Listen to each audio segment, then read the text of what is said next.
Rookie camps underway today. There's a little Cowboys tent. Look how cute, right on the 50. Little campfire. Jerry Jones still trying to build these Cowboys into a Super Bowl winner. And their latest draft class is in there, starting rookie camp today. Tyler Booker there, of course. And here's a few needs that they address. They ranked 24th in pass. Oh, we're going to hear from Tyler Booker. My bad. Here he is. Here's what he said today. That this rookie contract is just, Lord willing, the first of a couple that I have coming in front of me. So I was just focused on getting to work. I wasn't too worried about the little extremities. That's stuff for my agent to worry about. So I told her, I was like, look, let's get this thing done. I'm ready to get to work. I always wanted to be a professional football player. I always wanted to win Super Bowl. So now I'm just worried about helping my team win, being an asset to my team. You know, yeah, I'm in the NFL now, but what am I going to do in the NFL? That's what matters. Honestly, his sound bites are amazing. Great person. All right, the Cowboys addressed some big team needs in the draft. They ranked 24th in pass block win rate last season, so they drafted Tyler Booker, the guard. With the loss of DeMarcus Lawrence, they drafted edge rusher Donovan Ezaraku, and they ranked second worst in opponents' yard per attempt last season, so they drafted cornerback Siobhan Ravel Jr. And they couldn't run the ball, so they drafted running back Jaden Blue. So there you go. I mean, that makes you feel good. But, Tim, did they do enough in the draft to address all of their issues? Yeah, no, they didn't. And in fairness to the Cowboys, because you just outlined it great, Laura. When you look at it, it's look, there were needs, and then look, and presumably they're drafting good players to fill the void and the needs that they have there. Look, when you look at some teams, Cowboys would be one of them. I think there are a couple other teams. Patriots would be one of them. One swing of the hammer is not going to fix it all. It's not going to be one pass through free agency. It's not going to be one pass through the draft that all of a sudden you go, yep, we fix it. So some of the criticism of, well, you're going to get Dak a wide receiver. It's well, if you did get him a receiver, were you going to get him the left guard that you needed to get him? So listen, I think the Cowboys did a good job. I don't think you can really ever fault them for the talent they bring in. I think they do a nice job of that. I just think we're a team with how things have kind of shaken out and where they are with their quarterback and his contract that, look, you're going to have to be patient in terms of the turnaround.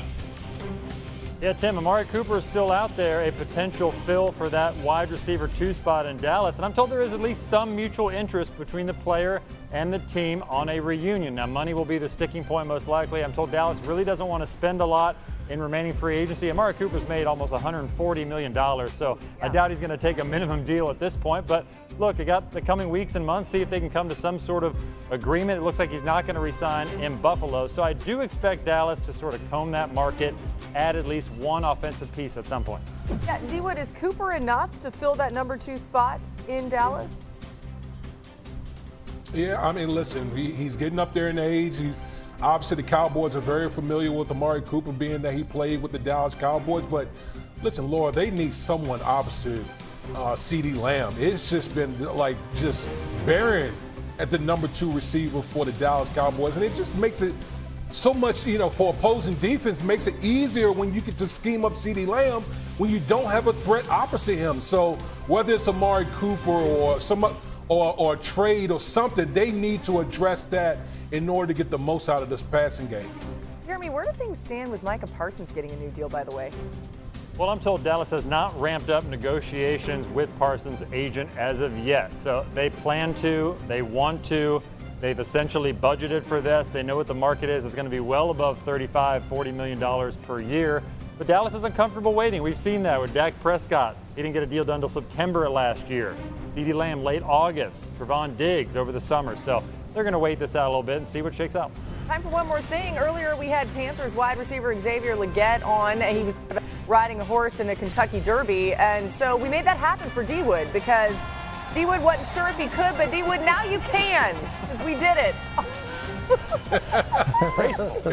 It's amazing what you can see, what you can do. We didn't really, but great minds think alike. Exactly. Nothing like a good gray suit. Jeremy's got a lot of news insights. We got Tim Hasselbeck, Damian Woody with us throughout, and Jordan Reed is going to join us for his way too early 2026 mock draft, but I got to say it's never too early for that.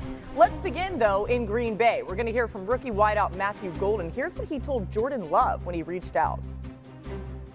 He texted me literally right after I got drafted, told me it's time to go to work, congratulated me, and just told me, it's time to work, come here and work. What did you have to say to him? What do you have to say to him? Oh, I'm ready. Yeah, I'm ready. You know, I've been waiting for this moment my whole life, and you know, to be here, like I said, I'm gonna be present, but you know, I'm gonna let my presence be known. I'm gonna come in here and compete. He's so much fun. He was great in front of that home crowd at the draft in Green Bay. As we welcome in Rob Demovsky, of course, our Packers reporter who was there today. Rob, how do the Packers plan to use Golden?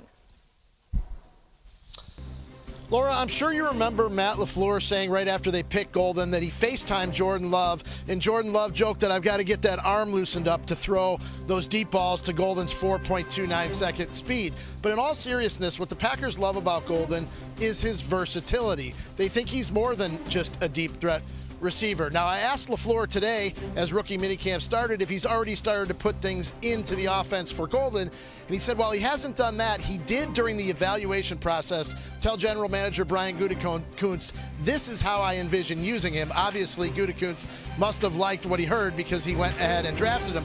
But LaFleur said one other thing. He goes, I know that there's going to be something positive that pops up that we're going to see that we didn't see on tape that we'll be able to use with Golden. And he's going to start that process here at rookie minicamp when they hit the practice field tomorrow. Now, one note, Laura, about a veteran, the ongoing saga between the Packers and Jair Alexander. They're all pro cornerback. Is he going to play here? Is he going to get cut? Is he going to get traded? LaFleur did say that Alexander was not here this week for the voluntary in-person team activities. That's interesting to note because Alexander did take part last week when they did things virtually. They kept the players away because of all the stuff around here with the draft and logistically. So Alexander was part of the virtual stuff but was not here in person this week. Yeah, really interesting to keep an eye on. Jeremy Fowler has an update on that in just a bit. And I must say, Rob, Lambeau's looking gorgeous today, okay, as you well know. All right, the Packers have done their best to put solid pass catchers around Jordan Love over the last 4 drafts. They've taken 7 pass catchers in the first 3 rounds, 5 wide receivers and 2 tight ends. However, Matthew Golden is the first receiver they've drafted in the first round since 2002, and it's the first time they've taken 2 wide receivers in the first 3 rounds in the common draft era. Somebody's going to say, Aaron Rodgers, where was that when I was here? Anyway, Tim, a lot of receivers for Jordan Love. What do you think, though, specifically about the addition of Matthew Golden?